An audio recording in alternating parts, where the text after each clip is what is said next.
Setelah si Bian memanggil salah satu sosok, tiba-tiba ada sosok hitam perlahan muncul. Sosok itu lalu berkata, "Hahaha, si Bian, aku tidak menyangka kamu benar-benar tidak bisa untuk menghadapinya sendirian," ucap dari sosok hitam yang baru saja muncul itu. "Maafkan aku, Pelindung Ti. Pemimpin dari sekte racun ini bukanlah orang biasa. Aku harus mengakui bahwa memang tidak mudah untuk melawannya. Tetapi pertarungan besar ini juga sangatlah penting bagi gerbang 10.000 kalajengking. Oleh karena itu, kami tidak punya pilihan lain selain mengundang Pelindung Ti untuk membantu kami sekarang," jawab dari Si Bian. "Baiklah, tidak masalah bagiku untuk membantu kalian saat ini. Asalkan kamu harus menyiapkan sebuah hadiah yang bagus untukku nantinya setelah pertempuran ini berakhir." Mendengar hal tersebut, Si Bian pun lalu berkata kembali, "Tentu saja, Pelindung Ti. Aku akan memberikan semua yang kamu butuhkan setelah urusan ini selesai." "Baiklah kalau begitu," jawab dari Pelindung Ti. Sementara itu, Xiao Yixian yang melihat kemunculan sosok hitam itu, dia pun segera berkata, "Akhirnya kamu muncul juga." "Pemimpin sekte racun, aku sebelumnya telah memberimu kesempatan untuk bekerja sama denganku. Namun sayang sekali kamu telah menolaknya. Padahal kita akan memiliki peluang yang sangat bagus jika kita bisa bekerja sama. Dan karena itulah aku memutuskan mencari mitra lain untuk bisa diajak bekerja sama denganku," ucap dari Pelindung Ti. Mendengar itu, Xiao Yixian pun lalu berkata lagi, "Keputusan menolak ajakanmu adalah hal yang paling benar menurutku." "Apakah benar begitu?" jawab dari Pelindung Ti. Setelah itu, kemudian dia lalu mengalihkan pandangannya ke arah Si Bian. "Si Bian, sementara ini sepertinya kamu harus melawannya dulu. Aku akan membantumu begitu aku berhasil menangkap semua jiwa dari para ahli sekte racun itu." Lalu kemudian kedua sosok itu pun langsung melesat dengan sangat cepat. Sementara itu, Pelindung Ti langsung menembakkan rantai kepada para ahli dari sekte racun. Dan dengan cepat mereka segera menghindarinya. Akan tetapi, rantai itu seperti hidup dan terus mengikuti para ahli yang telah menghindari rantai itu. Pada akhirnya, rantai itu pun berhasil menembus dada dua orang ahli The Huang dari sekte racun. Segera setelah itu mereka pun berubah menjadi kabut darah dan rantai itu menyedot jiwa mereka. Setelah jiwa mereka tersedot habis, Pelindung Ti lalu berkata, "Jiwa para ahli biasa memang tidak sebagus jiwa seseorang alkemis." Sementara itu, mata Xian terlihat begitu serius saat melihat kejadian itu. Sepertinya dia mencoba mengamati Pelindung Ti. Dia lalu bergumam di dalam hatinya, sepertinya dia memiliki tingkatan yang sama dengan Pelindung Wu. Tetapi kabut darah yang dihasilkan oleh rantainya terlihat lebih sedikit dan lebih lemah daripada Pelindung Wu. Melihat Xiayan yang merasa terkesan oleh skill Pelindung Ti, si San pun lalu berkata kepada Xiayan, Hei bocah, apakah kamu merasa takut?" tanya dari si San kepada Xiayan. Si San lalu menoleh ke arah Pelindung Ti. Dia pun berkata kepada Pelindung Ti, "Pelindung Ti, orang itu adalah seseorang dari sekte racun juga, dan keahliannya juga cukup hebat. Sebelumnya dia telah berhasil membunuh dua orang ahli The Huang dari sekte gerbang 10.000 kalajengking. Tolong tangkap dia terlebih dahulu," ucap dari si San kepada Pelindung Ti. Mendengar itu, Pelindung Ti pun segera menjawab, "Orang-orang dari sekte gerbang 10.000 kalajengking benar-benar tidak berguna. Berani-beraninya kamu menyuruhku hanya karena kamu sendiri tidak mampu untuk mengalahkannya." Lalu rantai Pelindung Ti pun segera melesat menyerang ke arah Xiayan. Dan rantai itu pun berhasil menembus tubuh Xiayan. Namun ternyata tubuh itu hanyalah sebuah bayangan dari Xiayan saja. "Apa? Itu hanya sebuah bayangan?" Si San pun terkejut saat dia melihat Xiayan berhasil menghindari rantai itu dengan kemampuannya. Pelindung Ti juga tidak menyangka bahwa Xiayan bisa menghindari serangannya dengan cara seperti itu. "Ternyata kamu memang hebat juga. Sepertinya aku telah meremehkanmu kali ini," ucap dari Pelindung Ti kepada Xiayan. Setelah itu dia segera membuat segel tangan. Dan seketika kabut hitam pun lalu menyebar dari seluruh tubuhnya. ada suara logam beradu terdengar di belakang tubuh pelindung Ti. Tiba-tiba 7 hingga 8 rantai lalu melesat keluar dari kabut itu. Pelindung Ti lalu berkata lagi, "Aku ingin melihat bagaimana caramu untuk bisa melarikan diri dari seranganku kali ini." Rantai yang mengejar Xiaoyan kali ini jauh lebih banyak. Semua rantai itu menutup semua rute pelarian Xiaoyan. Dan kali ini sepertinya Xiaoyan tidak memiliki pilihan lain selain menahan serangan itu secara langsung. Dia tidak bisa lagi menghindari serangan itu. Akan tetapi saat rantai itu sedikit lagi akan mengenai tubuh Xiaoyan, tiba-tiba ada sosok yang melesat dengan sangat cepat dan menghalangi rantai-rantai itu. Melihat kejadian itu, pelindung Ti segera berteriak, "Hei, siapa kamu? Tolong jangan ikut campur dalam urusan orang lain kali ini. Kalau tidak..." Sebelum pelindung Ti selesai berbicara, sosok itu pun segera berkata, "Kalau tidak apa? Apa yang bisa kamu lakukan?" ucap dari sosok itu. Pada saat ini, semua orang tercengang ketika melihat bahwa orang yang menyelamatkan Xiaoyan ini ternyata adalah seseorang wanita dengan wajah yang sangat cantik. "Kalau begitu sepertinya kamu memang sudah berencana untuk ikut campur di dalam pertempuran ini," jawab dari pelindung Ti.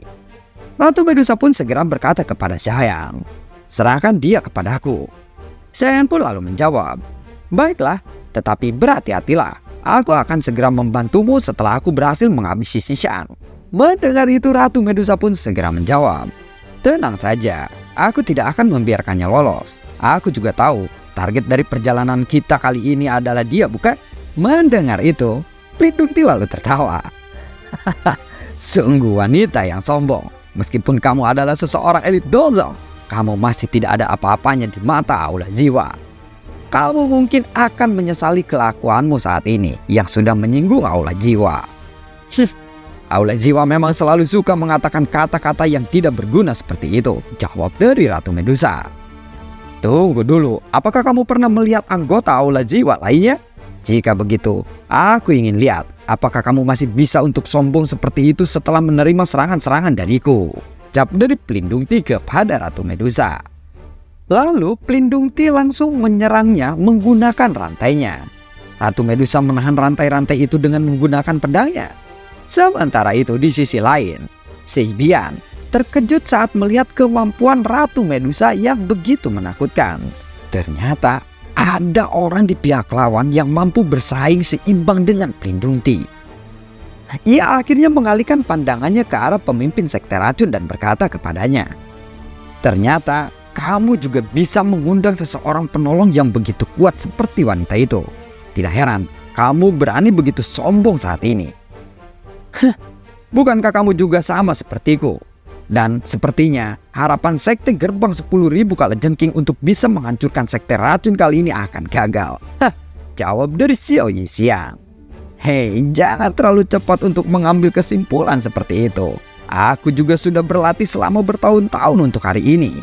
Aku tidak akan membuat latihanku selama itu menjadi sia-sia," jawab dari Xibian. Lalu Xibian pun merobek bajunya dan tangannya segera membuat segel tangan.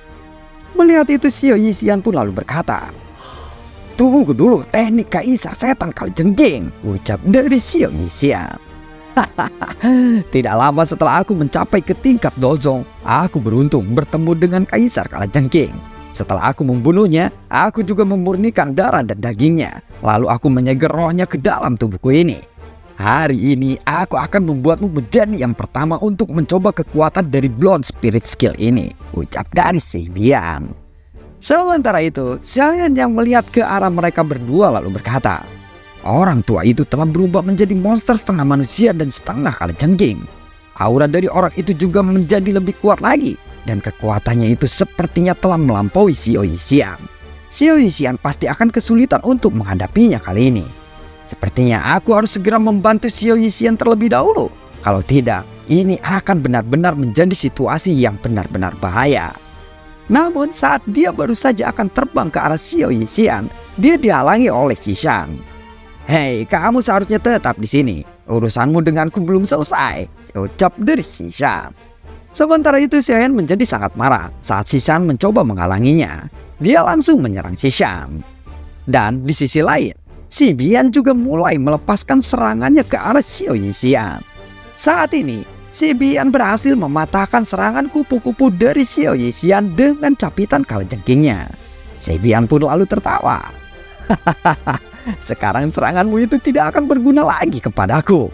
Melihat itu, Xiao Yixian pun tidak tinggal diam saja. Dia segera menggigit ujung jarinya dan menggunakan darah untuk membentuk sebuah segel di dahinya. Mata Xiao Yixian pun tiba-tiba memancarkan cahaya yang aneh. Kamu juga akan menjadi orang pertama yang bisa membuatku untuk mengeluarkan teknik terkuat dari tubuh racun yang menyedihkan ini. Bersiaplah untuk mati, ucap dari Xiao Yixian. Sepertinya apa yang dikatakan oleh pelindung Ti sebelumnya memang benar. Kamu bisa mencapai tahap seperti ini pada usia muda. Itu semua berkat kekuatan tubuh racun yang kamu miliki. Si Bian mencoba untuk memprovokasi Xiao Yixian. Dunia penjara racun langit, teriak dari Xiao Yixian. Seketika, kabut tebal berwarna ungu keabu-abuan melonjak dari tubuh Xiao Yixian. Kemudian kabut itu menutupi seluruh tempat dalam radius jarak beberapa ratus meter. Dan kabut itu menjadi sebuah sangkar yang mengurung mereka berdua di dalam jangkauan kabut tersebut. Tidak ada lagi yang bisa melihat apapun yang terjadi di dalam sangkar itu dari luar. Si Bian pun seakan-akan sudah terjebak di dalam sangkar itu bersama dengan Xiao Yixian. Si Bian dapat merasakan bahwa kabut ini memang mengandung racun yang sangat mematikan. Apalagi kabut ini juga memiliki efek untuk mengurangi kecepatan dan kelincahan orang yang berada di dalamnya. Setelah kabut itu menyebar, dia juga bisa merasakan tubuhnya menjadi jauh lebih berat. Sungguh kabut racun yang sangat mengerikan. Jika ini berlangsung dengan lama, aku pasti akan mati di sini. Benar-benar taktik yang kejam. Tubuh racun ini memang sangat merepotkan untuk dihadapi, gumam dari si Bian di dalam hatinya. Dia pun segera menutupi pori-pori di seluruh tubuhnya dengan lapisan doki yang sangat kuat. Dia benar-benar menutupi tubuhnya dan mengisolasi dirinya dari kabut racun tersebut. Melihat situasi saat ini, saya pun hanya bisa bergumam saja. Sekarang sepertinya aku hanya bisa menunggu hasil akhirnya saja di sini. Kemudian dia pun kembali memfokuskan pertempurannya dengan Xishan. "Hei Xishan, mari kita bersenang-senang sekarang," ucap dari Xian kepada Xishan. Mendengar itu Xishan pun segera menjawab, "Baiklah, mari kita bertarung sekarang." "Aku pasti akan berhasil mengalahkanmu," ucap dari Xian, dan lalu mereka berdua pun melesat beradu serangan. Xishan berhasil menahan semua serangan-serangan dari Xian dengan tongkatnya. Namun kekuatan fisik Xian ini jauh lebih kuat daripada Xishan. Pertarungan jarak dekat seperti ini sebenarnya sangat merugikan Xishan. Doki hijau yang sangat panas melonjak dari tubuh Xian dan menyelimuti pedangnya. "Saat ini kamu pasti mati, tsunami pemecah api," teriak dari Xian. Cahaya api hijau lalu menyebar. "Tongkat pengguncang surga," teriak dari Xishan. War. Xishan lalu terlempar ke belakang, tetapi Xian dengan cepat mengejarnya. Dia lalu muncul di depan Xishan dan langsung kembali menembasnya. Tetapi Xishan masih bisa menghindarinya. Dan setelah Xishan berhasil menghindari serangan Xian, kali ini dia berusaha untuk melarikan diri. Namun dia merasa aneh ketika Xian tidak mengejarnya. Sudut mulut Xian pun lalu terangkat sedikit saat melihat Xishan mencoba melarikan diri. Tiba-tiba saat dia mengalihkan pandangannya lagi ke arah depan, tepat di depan matanya sudah ada Jian yang muncul. "Hahaha, hei lelaki tua, rasakan pukulanku ini." War, ucap dari Jian. Tinju kecil itu berhasil mendarat di tubuh Xishan. Xishan pun terpental ke belakang akibat pukulan dari Jian. Hanya dengan satu serangan Jian bisa membuatnya terlempar ke belakang dan membuatnya memuntahkan darah. Setelah terkena tinju dari Jian, Xishan pun lalu berkata, "Sialan, kenapa aku bisa terkena serangan bocah seperti itu, cuy?" Xishan lalu mencoba untuk kabur lagi, tetapi kali ini dengan cepat Xian mengejarnya. "Sepertinya kamu ingin melarikan diri," ucap dari Xian. Dengan kecepatan Xian kali ini tentu saja tidak sulit baginya untuk mengejar Xishan yang sudah terluka. "Redakan Octana," teriak dari Xian. "Tidak, jangan lakukan itu." Xishan sudah tidak berdaya dan berteriak. Namun saat ini serangan itu sudah mendarat di tubuhnya. Wah, si Xiang pun mati dengan mengenaskan karena serangan itu. Xian pun lalu bertanya kepada Xiaoyan, bagaimana keadaan Kak Cailin? Tak hanya dari Xian. Sepertinya kekuatannya seimbang dengan pelindung Ti.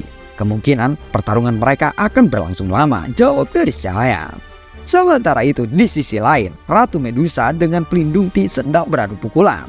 Pedang dan rantai pun saling beradu.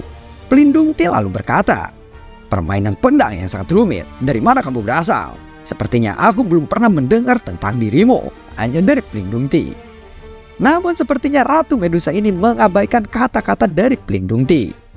Orang-orang dari sekte gerbang 10.000 kalajengking semuanya memang tidak berguna. Mereka semua telah dikalahkan. Sepertinya aku tidak bisa menunda lebih lama lagi pertempuran ini, gumam dari pelindung Ti di dalam hatinya. Pelindung Ti lalu mengulurkan telapak tangannya dan kabut hitam mulai keluar dari telapak tangannya.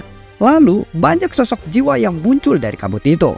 Pelindung Ti lalu membuka mulutnya dan menyedot jiwa itu ke dalam tubuhnya. Auranya pun menjadi sedikit lebih kuat setelah dia menelan jiwa itu. Pelindung Ti tidak berhenti sampai di situ saja. Lalu kabut itu pun mengeluarkan satu jiwa lagi dan pelindung Ti pun menelannya lagi. Xian yang melihat kejadian itu, dia lalu berteriak kepada Ratu Medusa, Cailin, cepat hentikan dia, jangan sampai dia menelan jiwa itu lagi. Mendengar itu Ratu Medusa pun langsung bergegas menyerang kabut hitam itu dengan tembasan pedangnya. Lalu ada sebuah energi pedang yang melesat ke arah kabut hitam milik pelindung Ti. Dan kabut hitam itu pun pecah terkena oleh energi pedang dari tebasan Ratu Medusa. Setelah kabut hitam itu pecah, lebih dari 100 jiwa keluar dari kabut itu dan berterbangan ke segala arah.